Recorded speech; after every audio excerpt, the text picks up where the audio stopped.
Bom dia, irmãos. Vamos iniciar nosso estudo curvando nossas cabeças para uma oração. Bendito Deus, Santo e Eterno Pai, nós agradecemos a Ti, Senhor, por esta manhã na Tua casa, reunidos aqui para aprender da Tua palavra, Senhor. Que nós possamos aprender, Senhor, e botar em prática tudo aquilo que aprendemos aqui para glorificar a Ti, Senhor, e fazer o Teu reino avançar neste mundo. Queremos ser transformados e moldados, Senhor, pela Tua palavra, assim como o olheiro molda o vaso, Senhor. Queremos ser desfeitos e refeitos conforme a imagem do Teu Filho, e isso só pode ser feito pelo conhecimento da Tua palavra santa e inspirada, Senhor. Que ela possa entrar nos nossos corações e que seja uma boa semente que produza muito fruto, Senhor. E que as pessoas vejam as nossas boas obras e glorifiquem a Ti que está no céu. Esse é o nosso pedido, Senhor, nessa manhã. Traga em paz os outros irmãos que estão a caminho e nos ajuda a cultuar a Ti, Senhor, como Tu mereces a seguida. Esse é o nosso pedido, no nome santo do Senhor Jesus. Amém. Irmãos, nós vamos dar continuidade ao estudo do Catecismo de Heidelberg e hoje nós vamos falar sobre a segunda parte da primeira pergunta, visto que o irmão Patrick falou da primeira parte nas duas últimas semanas. Então, para começar, eu gostaria de ler mais uma vez a pergunta número 1 e a sua respectiva resposta. Então, a pergunta número 1 diz o seguinte, do Catecismo de Heidelberg. Qual é o seu único fundamento na vida e na morte? Resposta. O meu único fundamento é meu fiel Salvador Jesus Cristo. A Ele pertenço em corpo e alma na vida e na morte. E não pertenço a mim mesmo. Com o seu precioso sangue, Ele pagou por todos os meus pecados e me libertou de todo o domínio do diabo. Agora, Ele me protege de tal maneira que, sem a vontade do meu Pai do céu, não perderei nem um fio de cabelo. Além disto, tudo coopera para o meu bem. Por isso, pelo Espírito Santo, Ele também me garante a vida eterna e me torna disposto a viver para Ele, daqui em diante, de todo o coração. Então, como eu disse, nós vamos dar ênfase à segunda metade da pergunta número 1 do Catecismo e eu gostaria de dar ênfase inicialmente ao tópico número 5.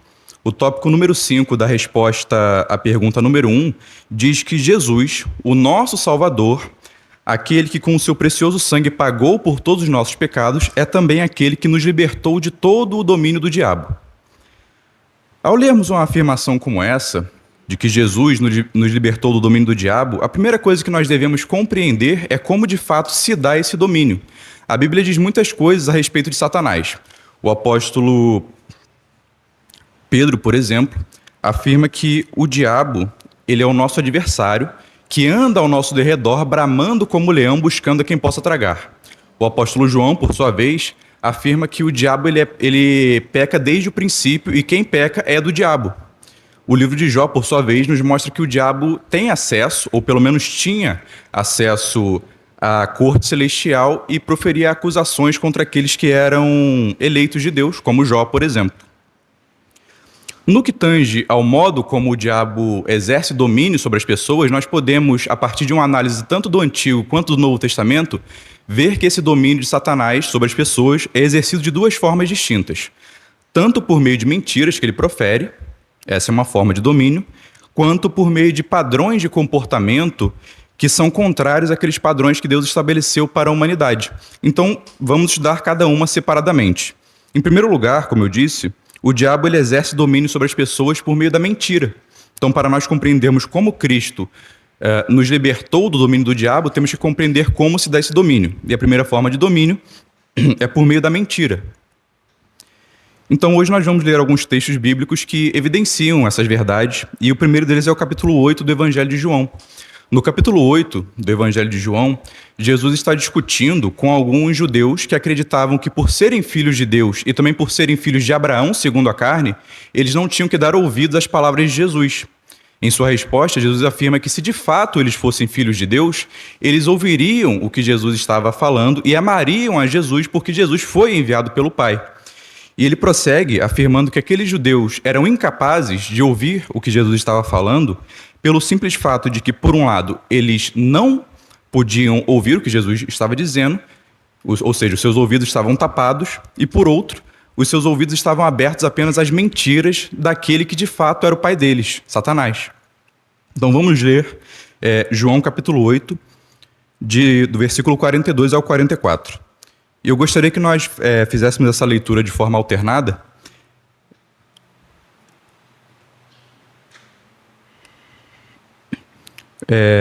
O Henrique pode ler o versículo 42 de João capítulo 8. O PR pode ler o versículo 43.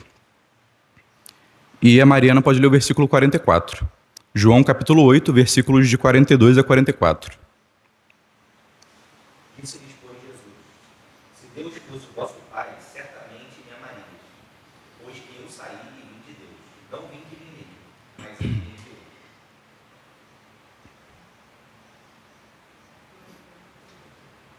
Porque não entendeis a minha linguagem, ou não poderes ouvir a minha palavra. Vós tendes por pai o diabo, e quereis satisfazer o desejo de vosso pai. Ele foi homicida desde o princípio, e não se ficou da verdade, porque não há verdade nele.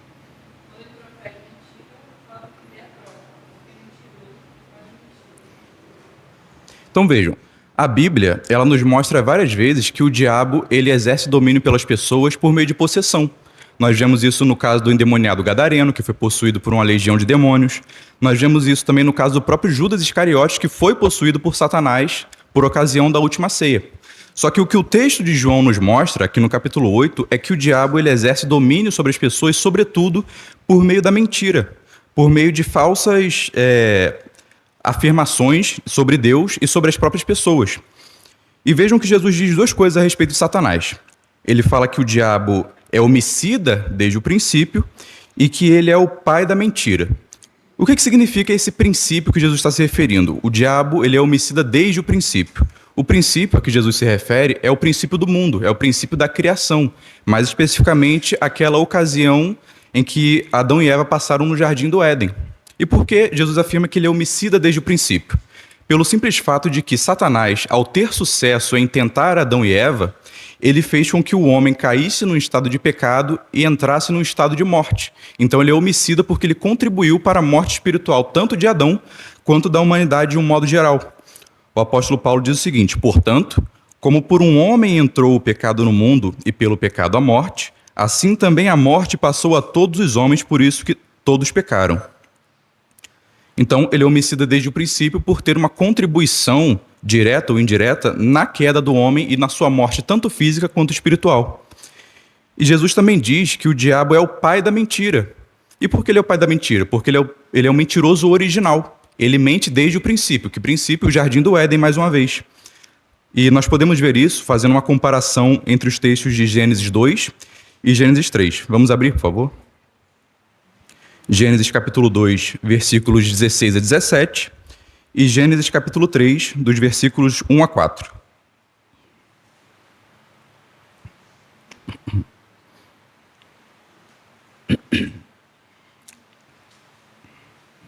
Gênesis capítulo 2, versículos 16 a 17, e Gênesis capítulo 3, dos versículos 1 a 4.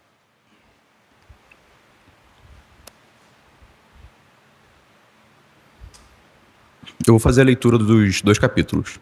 Prestem bastante atenção no que nós temos aqui. Gênesis capítulo 2, versículo 16. E ordenou o Senhor Deus ao homem, dizendo: de toda a árvore do jardim comerás livremente, mas da árvore do conhecimento do bem e do mal, dela não comerás, porque no dia em que dela comeres, certamente morrerás. Então percebam que Deus dá uma ordem expressa aqui para o homem no jardim, certo?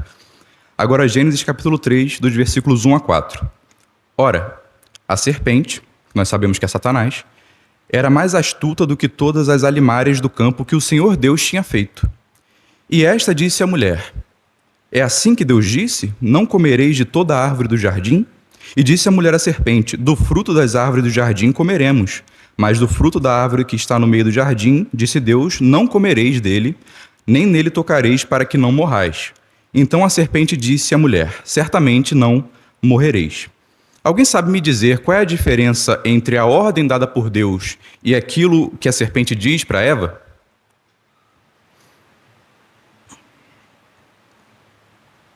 Vamos voltar então ao texto de Gênesis capítulo 2.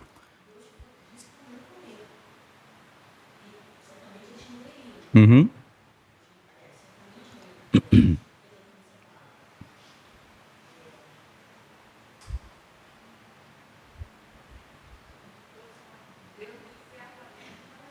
Sim. Essa é uma mentira da serpente, mas tem outra.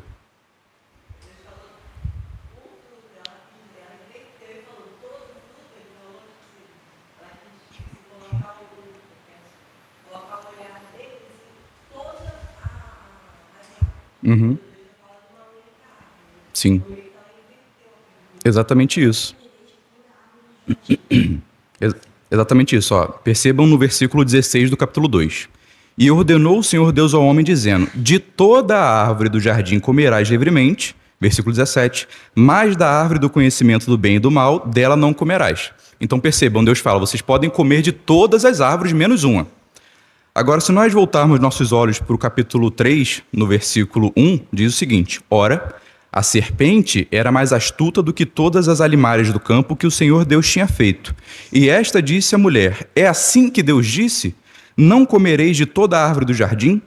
A nossa versão ACF ela é bem formal, mas se vocês tiverem a versão NVI, a nova versão internacional, ela está dizendo assim: Deus não falou assim, não coma nenhuma árvore do jardim? Ou seja, Deus falou, vocês podem comer todas menos uma. A serpente falou assim, Deus proibiu vocês de comerem todas as árvores. Mas não foi isso que Deus disse. Deus disse que eles podiam comer todas menos uma. Satanás inverte a pergunta e fala, Deus não falou que vocês não podem comer nenhuma. E Eva, ela desfaz essa primeira mentira de Satanás. E disse a mulher à serpente, no versículo 2, do fruto das árvores do jardim comeremos. Ela falou, de fato, Deus falou que nós podemos comer todas as árvores. Versículo 3, mas do fruto da árvore que está no meio do jardim, disse Deus, não comereis dele, nem nele tocareis, para que não morrais. Então a primeira mentira é essa. A primeira mentira é que Deus disse que eles podiam comer todas, menos uma. Satanás diz que eles não podiam comer nenhuma. E no final do versículo 17 do capítulo 2, Deus fala assim, mas da árvore do conhecimento do bem e do mal, dela não comerás, porque no dia em que dela comeres, certamente morrerás. E aquilo que a Miriam disse, vejam no versículo 4 do capítulo 3. Então disse a serpente à mulher, certamente não morrerás. Então vejam que por 2 vezes Satanás profere mentiras. É por isso que ele é o pai da mentira, ele é o mentiroso original. Ele é aquele que proferiu a primeira mentira no Jardim do Éden para a mulher. Nós podemos dizer dessa forma que o diabo é o primeiro ser da história a relativizar a palavra de Deus.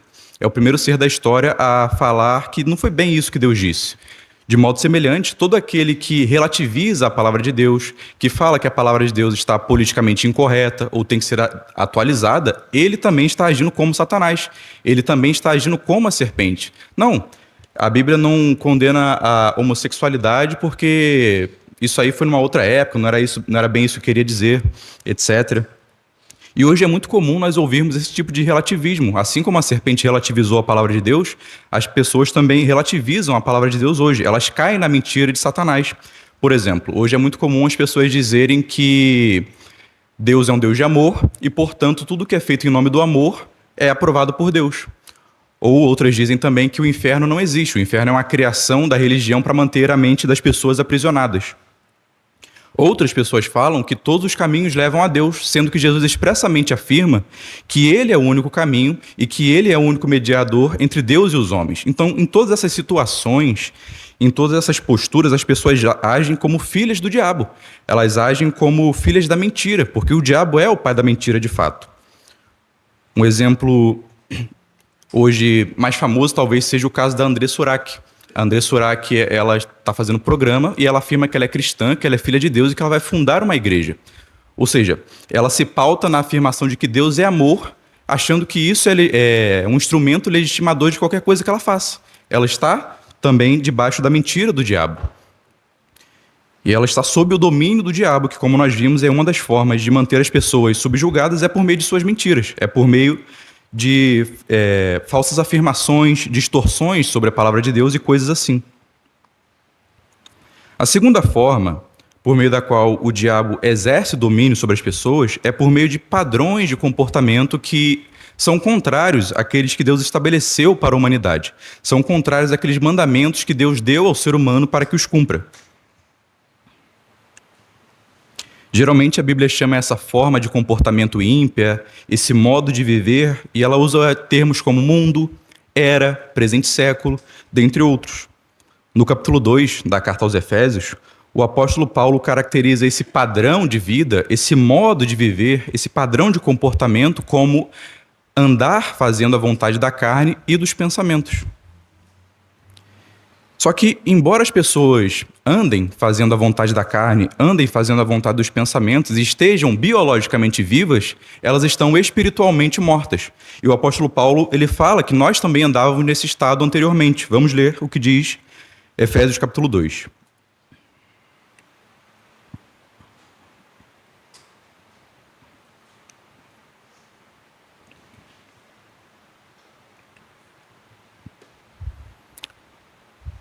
Tiago, pode ler, por favor? Efésios capítulo 2, versículos 1 e 2.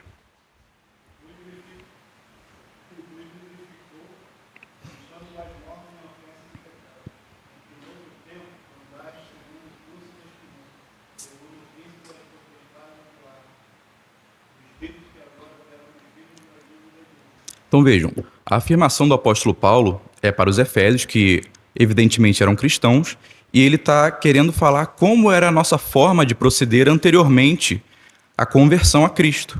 E ele fala, olha, vocês estavam mortos. Deus os vivificou quando vocês estavam mortos em ofensas e pecados. Embora vocês estivessem vivos, vocês estavam mortos espiritualmente. E ele fala no versículo 2 o seguinte, em que noutro tempo, antes da conversão, andaste segundo o curso deste mundo, segundo o príncipe das potestades do ar, do espírito que agora opera nos filhos da desobediência. Eu gostaria de dar uma ênfase no versículo 2 e nessa palavra que o apóstolo Paulo usa, que é curso, segundo o curso deste mundo. Essa palavra curso, ela é uma palavra grega, é a palavra grega aiona. Essa palavra aiona, ela significa várias coisas a depender da sua tradução. Ela pode significar era, ela pode significar mundo, ou ela pode significar século. Então o apóstolo Paulo fala que nós andávamos segundo a aiona deste mundo, segundo o curso deste mundo. Agora vamos abrir em 2 Coríntios capítulo 4, versículo 4.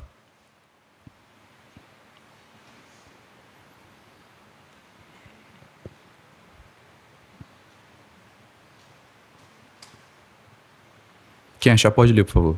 Os quais o Deus deste século cegou os entendimentos dos incrédulos, para que lhes não resplandeça a luz do Evangelho da glória de Cristo, que é a imagem de Deus. Obrigado. Então percebam que a palavra século utilizada aqui é a mesma palavra que o apóstolo Paulo utiliza em Efésios 2. A palavra curso em Efésios 2 é a mesma palavra aqui traduzida por século em 2 Coríntios capítulo 4.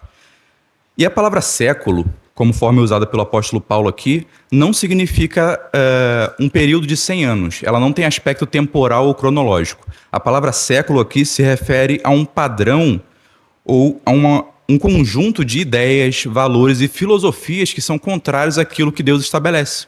Portanto, andar segundo este século é andar segundo padrões que não são os de Deus. E percebam que o apóstolo Paulo diz o seguinte, o Deus deste século, quem? Satanás. O apóstolo Paulo está falando que Satanás é o Deus deste século, Satanás é o Deus deste aiona. Então, por analogia, unindo os dois textos, nós podemos falar que quem anda segundo o curso deste mundo, ou seja, quem anda segundo as ideias, os valores, as filosofias, a cosmovisão deste mundo, anda segundo os padrões de Satanás, porque Satanás é o Deus deste século. Satanás é o Deus deste curso, que o apóstolo Paulo se refere em Efésios capítulo 2.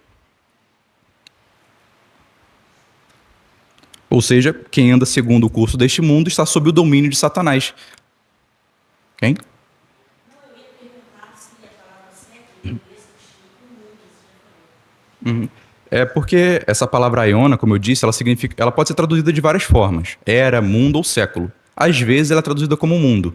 Às vezes ela é traduzida como século, como aqui. Em Efésios 2 ela é traduzida como curso. Só que em todas essas passagens não tem aspecto temporal. Se refere a um conjunto de valores contrários a Deus, entendeu? Então, se eu não me engano, na passagem que Jesus fala, ide por todo mundo, até o fim dos séculos, não é século temporal, é justamente, não lembro agora, não me recordo, mas tem uma passagem que Jesus utiliza a palavra século, mas não no sentido temporal. Depois eu posso procurar aqui para trazer para vocês. Mas de qualquer forma, quem anda segundo o curso deste mundo, anda segundo os padrões de Satanás, anda segundo padrões contrários aos mandamentos que Deus dá ao ser humano, ou seja, está sob o domínio do diabo.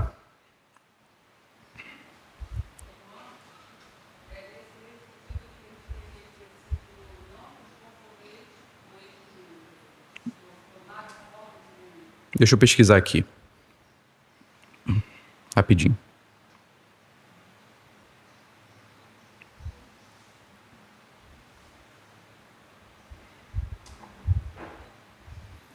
Mas muito provavelmente talvez seja assim. É porque quando eles se referem a mundo no sentido de planeta Terra, eles utilizam a palavra cosmos. É outra palavra.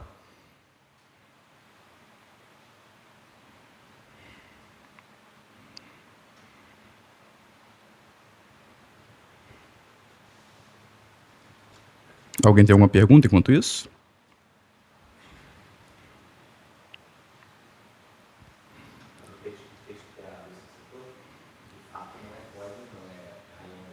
É? Deixa eu ver. Exatamente. Aqui eu uso um site que tem a Bíblia em inglês e grego. Aí você pode ver a tradução, é justamente isso. Tá age, que é era, que é no grego tá aione. É a mesma palavra. Então, justamente isso. Não é o planeta Terra que Paulo está se referindo. É segundo esses padrões do mundo. Não vos conformeis com este mundo. Não vos conformeis com esse padrão de comportamento, com essas filosofias, com essas ideias que são contrárias àquilo que Deus ordena para nós. Mateus também? Pode ler?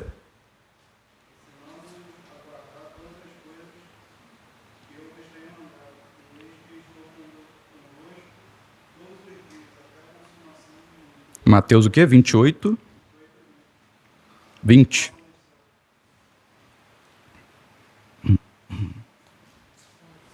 Obrigado.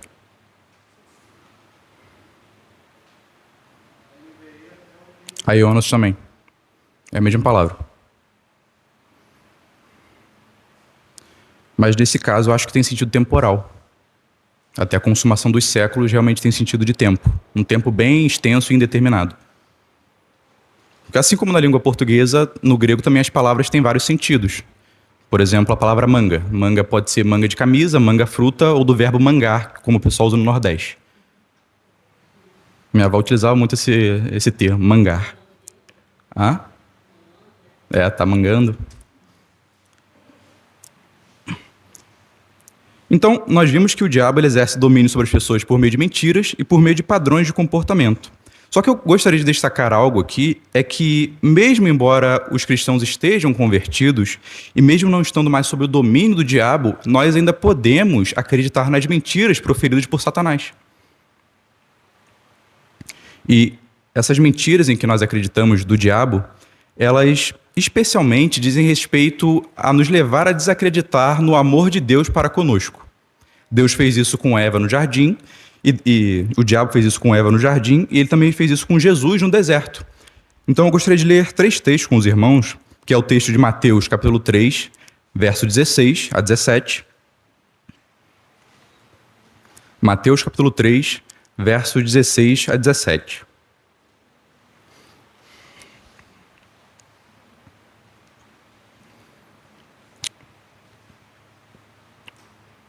Prestem bastante atenção no versículo 17, especialmente.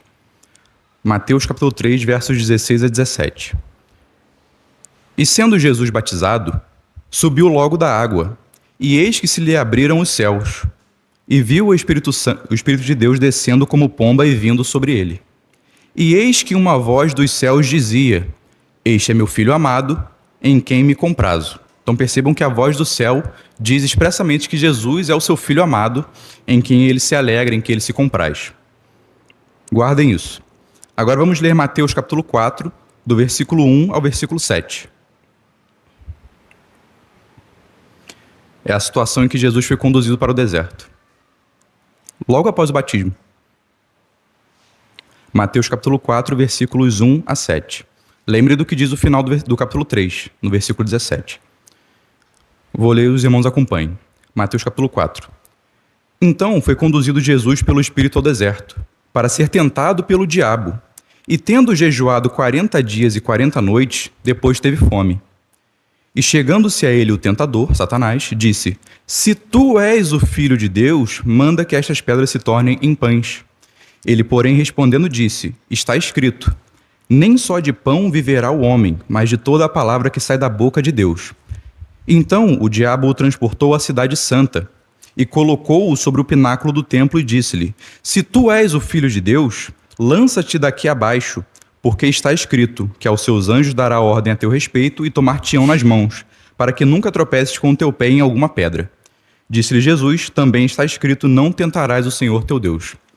Agora Mateus capítulo 27, dos versículos 38 a 40. Mateus 27, de 38 a 40.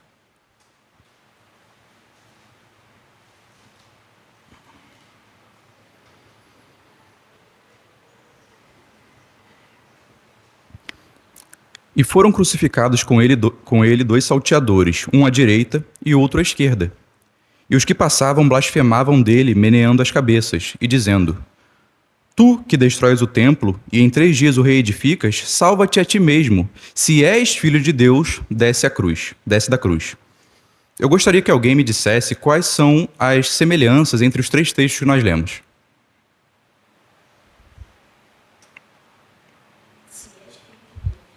Exatamente. Uhum.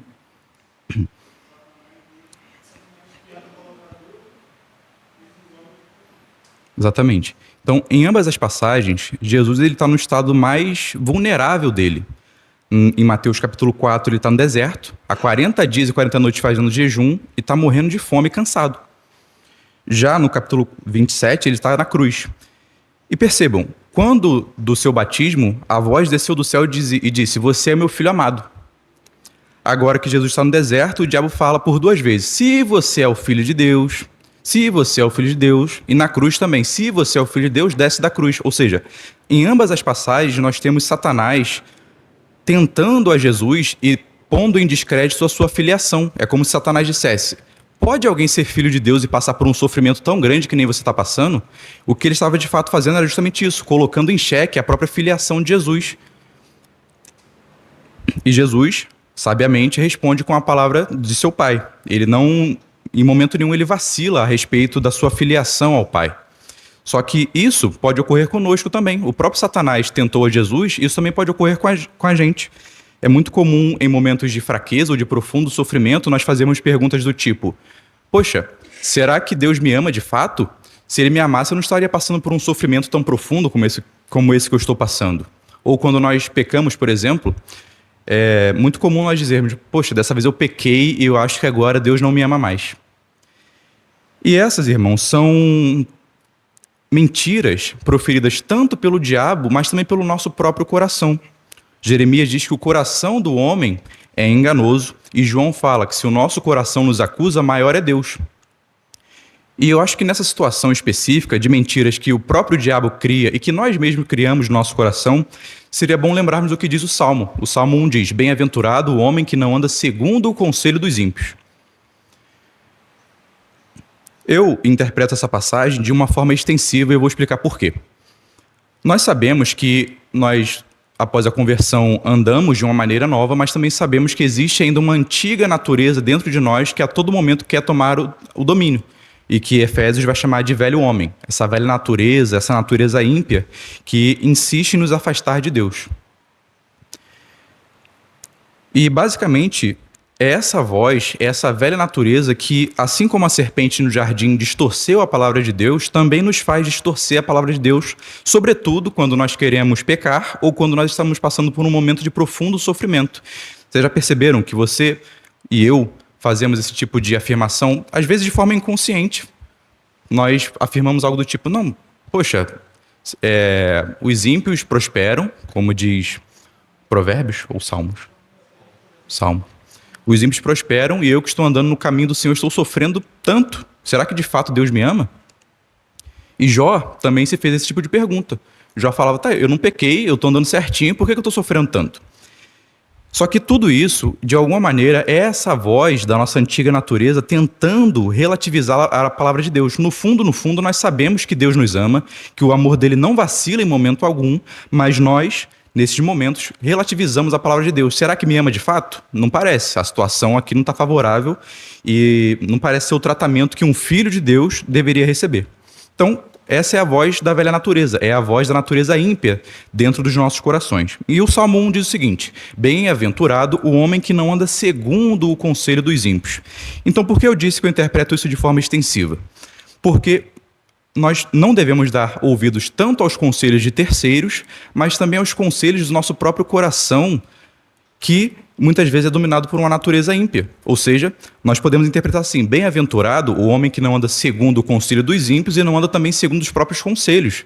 E como é que nós devemos andar? Nós devemos andar conforme aquilo que a palavra de Deus diz. Foi isso que Jesus fez no deserto. Jesus, se qualquer um de nós estivesse naquela situação, nós iríamos dar voz à voz de Satanás e à voz do nosso próprio coração. E com certeza qualquer um de nós, todos nós, cairíamos naquela situação. Mas Jesus se defende das falsas acusações de Satanás por meio da palavra de Deus. E como é que nós devemos, então, agir nesses momentos de dificuldade, profunda tristeza, achando que Deus não nos ama mais? Nós devemos rememorar o que a palavra de Deus diz. Nós devemos agir como Jeremias, que nas Lamentações diz, nas suas Lamentações diz: quero trazer à memória aquilo que me traz a esperança. O apóstolo Paulo, diferente de nós, ele estava muito certo. Ele diz: porque eu estou bem certo de que nem a morte, nem a vida, nem os anjos, nem os principados, nem as potestades, nem o presente, nem o porvir, nem a altura, nem a profundidade, nem alguma outra criatura nos poderá separar do amor de Deus que está em Cristo Jesus, nosso Senhor. Então, irmãos, uma prática que muitos de nós perdemos, e a igreja de um modo geral perdeu, é de decorar textos bíblicos. Quando você decora um texto bíblico, nos momentos de dificuldade ele surge como uma luz no meio do caminho. Aliás, a palavra decorar, eu já disse isso na reunião de jovens uma vez, essa palavra decorar, ela vem do latim. É você colocar algo no coração, decor, coração. É você colocar essa palavra no seu coração para que ela guie os seus pensamentos e quando houver um conflito dentro de você, o que te guie não seja os seus pensamentos errados sobre Deus, mas sim a palavra de Deus. E o próprio catecismo diz isso, complementando o que Paulo diz. Agora, ele me protege de tal maneira que sem a vontade do meu Pai do céu não perderei nenhum fio de cabelo. Além disso, tudo coopera para o meu bem. Então nós devemos internalizar essa verdade e estarmos convictos de que, mesmo nos sofrimentos, nós não somos mais ou menos amados por Deus. O amor de Deus ele é como o sol num dia nublado. O fato de o dia estar nublado não significa que o sol não existe mais. Da mesma forma, o fato de estarmos sofrendo não significa que Deus nos ama mais ou menos. Ele nos ama a todo momento, embora nós não o amemos a todo momento. Prosseguindo, além de nos libertar das mentiras do diabo, o Evangelho também nos liberta do modo de viver que o apóstolo Paulo chama de curso deste mundo, como nós vimos, ou reino das trevas também. Então vejam, no início de Efésios 2, ele afirma que, anteriormente à conversão, a nossa forma de viver era segundo o curso deste mundo, era fazer a vontade da carne e dos pensamentos, mas que algo aconteceu para que nós saíssemos desse curso, para que nós saíssemos dessa forma ímpia de se viver e entrássemos em uma nova forma de viver. Vamos ler então Efésios capítulo 2, versículos 4 a 10. Eu gostaria que nós lêssemos todos juntos esses versículos. Efésios capítulo 2, dos versículos 4 a 10.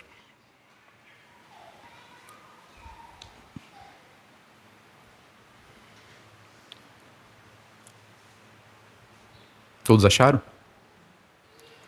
Mas Deus, que é riquíssimo em misericórdia, pelo seu muito amor com que nos amou, estando nós ainda mortos em nossas ofensas, nos vivificou juntamente com Cristo.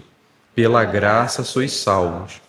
E nos ressuscitou juntamente com Ele, e nos fez assentar nos lugares celestiais, em Cristo Jesus, para mostrar nos séculos vindouros as abundantes riquezas da sua graça, pela sua benignidade para conosco em Cristo Jesus. Porque pela graça sois salvos, por meio da fé. Isto não vem de vós, é dom de Deus. Não vem de obras,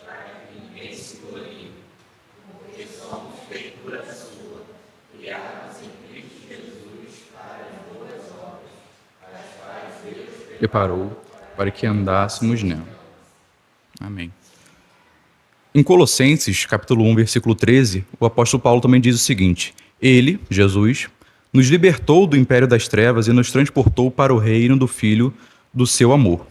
Então, em ambas passagens, o que o apóstolo Paulo quer dizer é que nós fomos retirados do curso deste mundo, ou do reino das trevas, e transportados para o reino da luz. No entanto, o fato de nós sermos retirados do domínio de Satanás não significa que agora nós possamos viver de uma forma autônoma. Pelo contrário, agora nós estamos sob o domínio de outra pessoa, do próprio Deus, do próprio Jesus. O catecismo, na sua resposta, no final da resposta número 1, diz exatamente isso. Por isso, pelo Espírito Santo, ele também me garante a vida eterna e me torna disposto a viver para ele daqui em diante de todo o coração. Então, antes, nós vivíamos segundo o curso deste mundo, segundo os padrões do diabo.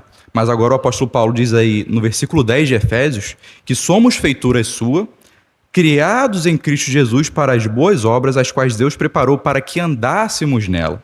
Então, nós não somos libertados do domínio do diabo para estarmos autônomos. Nós somos libertados do domínio do diabo para estar sob o domínio de Cristo. O apóstolo Paulo, em suas cartas, recorrentemente se refere a si mesmo como servo de Cristo. Essa palavra servo é uma palavra grega que significa literalmente escravo, um escravo de um senhor.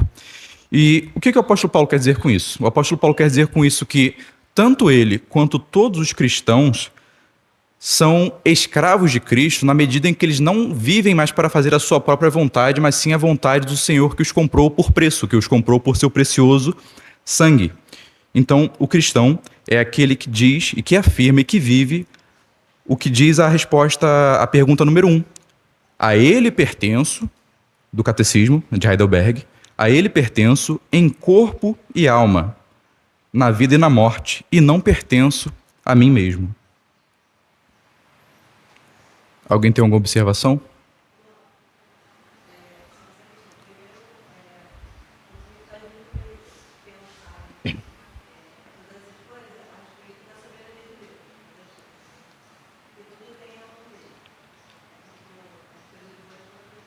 Mas eu estava vendo uma pregação em Jó, não sei se os irmãos já notaram.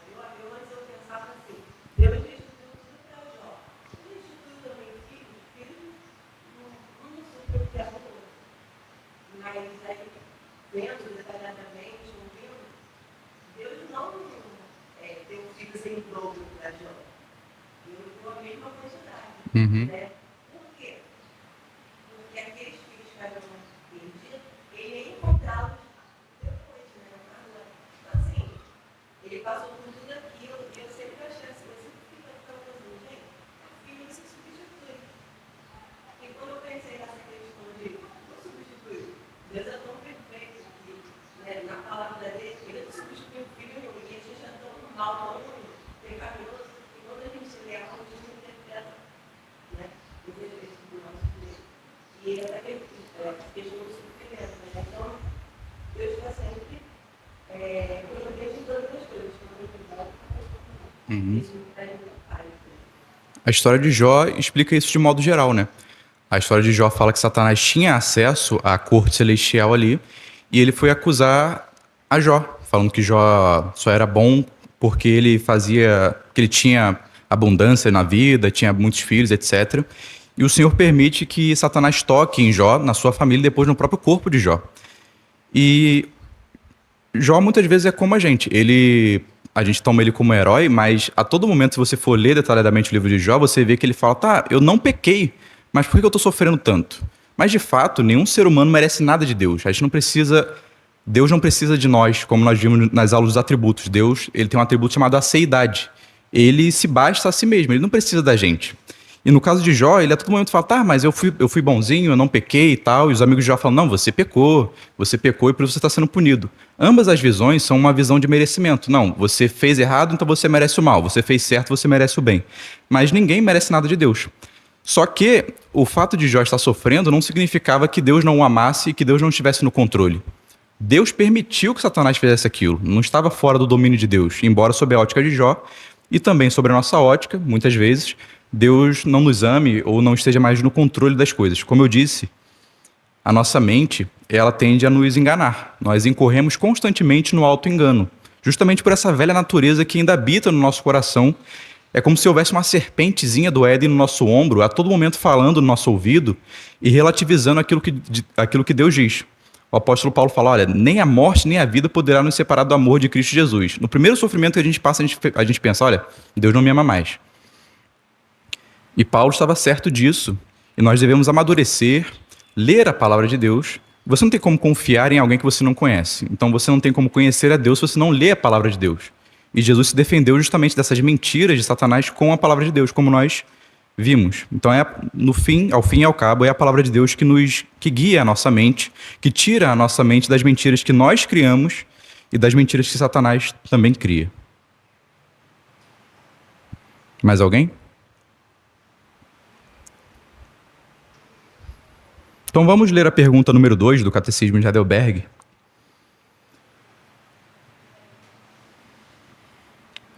A pergunta número 2 do Catecismo de Heidelberg diz o seguinte: o que você deve saber para viver e morrer neste fundamento? Primeiro, como são grandes os meus pecados e minha miséria. Segundo, como sou salvo de meus pecados e de minha miséria. Terceiro, como devo ser grato a Deus por tal salvação. A pergunta número 2, ela serve como uma passagem ou um instrumento de transição para todo o catecismo. Ela serve para se dirigir a essa divisão maior do catecismo que, como nós vimos na primeira aula, se divide em 3 partes. A parte 1 do catecismo se chama Nossa Miséria, a parte 2 se chama Nossa Salvação e a parte 3 do catecismo se chama Nossa Gratidão. E existe um propósito nessa divisão tríplice do catecismo que é justamente mostrar ou evidenciar a grandiosidade do Evangelho de Cristo, a grandiosidade da verdade divina. Então, em primeiro lugar, a pergunta nos diz que nós devemos conhecer a nossa miséria. E conhecer a nossa miséria é importante por quê? Porque você só pode buscar a cura se você conhece a sua doença. No ministério de Jesus, nós vemos que somente aqueles que de fato conheciam a sua miserabilidade, somente aqueles que sabiam que eram pecadores se achegavam a Jesus e recebiam a salvação. Então, se você não sabe que você é miserável, se você não sabe que você é pecador, você jamais vai buscar a cura para o seu estado, você jamais vai buscar a salvação. É interessante que aqueles que se achavam muito justos, aqueles que se achavam muito santos, eram aqueles que não se achegavam a Jesus e não eram salvos. Em Lucas, capítulo 5, versículos de 30 a 32, diz o seguinte: e os escribas e os fariseus murmuravam contra os seus discípulos, dizendo: por que comeis e bebeis com publicanos e pecadores? E Jesus respondendo disse-lhes: não necessitam de médicos que estão sãos, mas sim os que estão enfermos. Eu não vim chamar os justos, mas sim os pecadores ao arrependimento. Então, somente quando nós reconhecemos o nosso estado de miserabilidade é que compreendemos que precisamos ser salvos. Mas o que ocorre, irmãos, quando nós deixamos de reconhecer a nossa miséria? O que ocorre quando nós deixamos de reconhecer que nós somos pecadores? Basicamente, nós pregamos uma salvação que não é a salvação proferida pelo Evangelho. Muitas pessoas, muitas igrejas, na realidade, pregam a salvação, mas não falam sobre o pecado humano. Se você não fala sobre o pecado e sobre a miséria humana, você cria um outro tipo de salvação. A salvação, então, deixa de ser a salvação de sua alma e se torna a salvação do seu casamento, a salvação do seu projeto de vida, a salvação dos seus negócios, a salvação da sua família, de modo geral. Mas não deixa de ser a salvação prevista no Evangelho. E é por isso que o Catecismo fala que, em primeiro lugar, nós devemos reconhecer a nossa miséria. Nós devemos reconhecer o nosso pecado. Eu lembro que nas aulas sobre a história da Reforma, eu disse que, na época da Reforma, as pessoas eram bem convictas de seus pecados. Os cidadãos medievais, eles sabiam que, de fato, eram pecadores e que, de fato, eles mereciam um inferno. E, sabedores dessa situação, eles buscavam a salvação. Nós sabemos que a salvação era conseguida, entre aspas, de um modo equivocado. Eles, de fato, não eram salvos por aqueles meios, mas eles sabiam que eram miseráveis, eles sabiam que eram salvos. E eu disse também que hoje a situação da igreja evangélica ela é muito pior do que na época da Reforma, porque hoje as pessoas não sabem que são pecadores. As pessoas não sabem que são miseráveis. Então ninguém vai à igreja buscando a salvação de sua alma. A pessoa vai na igreja, como eu disse, buscando a salvação buscando bênção material, buscando a salvação da sua família, de seus negócios, mas não a salvação eterna que Cristo nos promete. Então você cria um outro evangelho, como diz a Bíblia. E o catecismo ele faz questão de seguir esse passo a passo. Nossa miséria, em primeiro lugar, a primeira coisa que você tem que reconhecer é a sua miséria.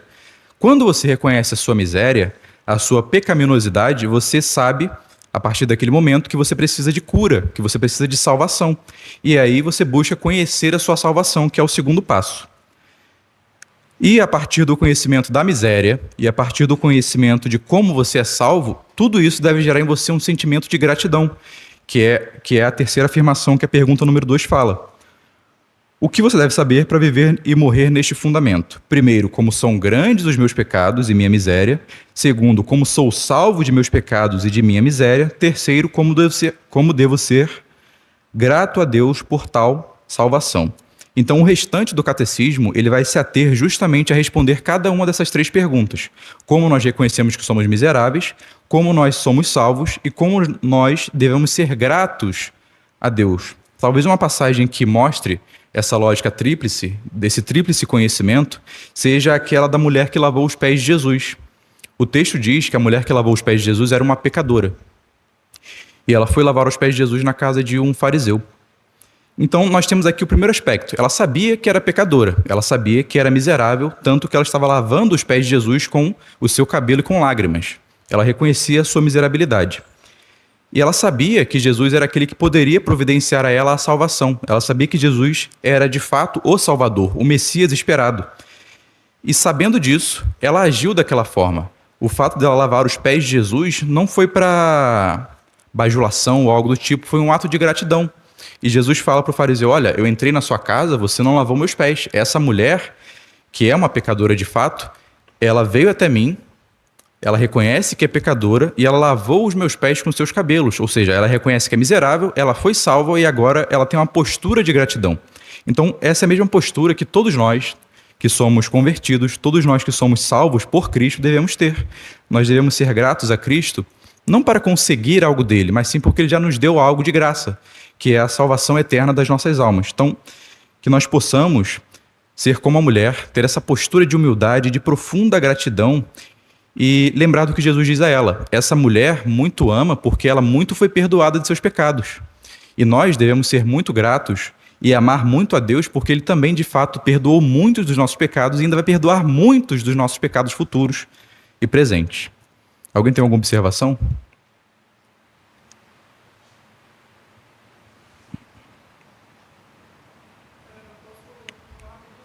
Pode. Bem-aventurados os pobres, o espírito, porque deles é o reino dos céus. Bem-aventurados os que choram, porque eles serão consolados. Vamos dizer assim, o beabá daquele que está convertido, a primeira coisa que aquele que está convertido deve fazer é lamentar pela sua miséria, pelos seus pecados. Eu me recordo o que ele falou sobre essa passagem. Ele até citou o portão da casa do meu sogro, tem um portão, e dentro dele tem um portãozinho pequenininho. Ele disse o seguinte, a porta do reino dos céus, a gente também fala sobre isso também, é uma porta que nós não podemos entrar com as nossas cabeças todos nós devemos nos curvar, porque os nossos próprios meios, nós não podemos fazer nada, nós somos incapazes. E todos aqueles que entram no céu, eles reconhecem que eles são pobres.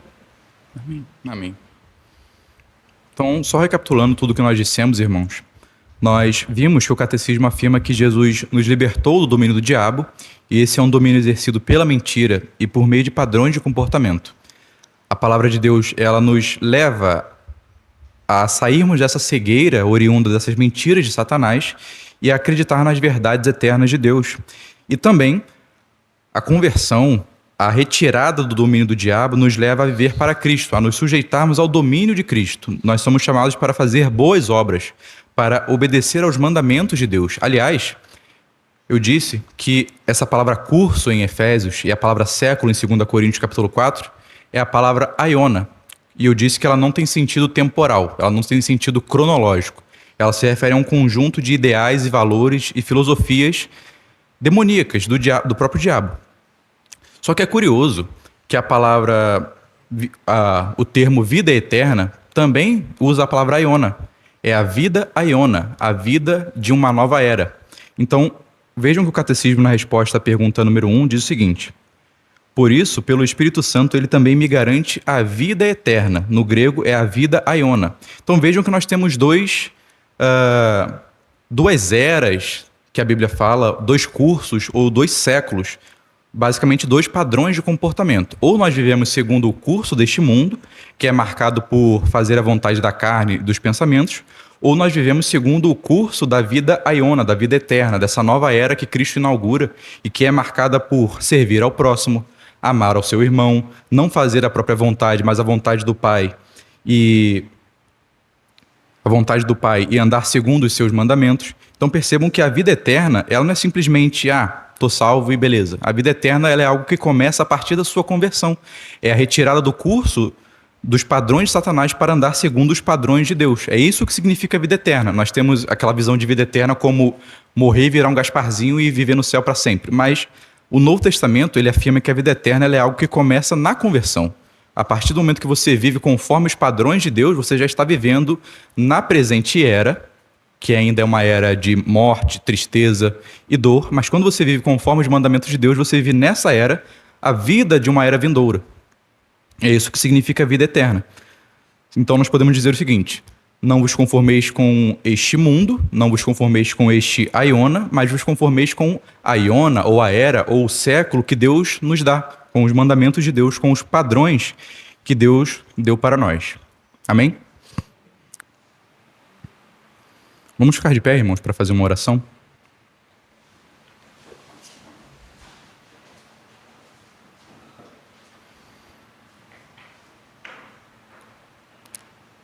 Grandioso Deus, bendito e eterno Pai, te agradecemos, Senhor, pela Tua palavra que dissipa, Senhor, as trevas tanto do mundo, Senhor, quanto do nosso próprio pensamento.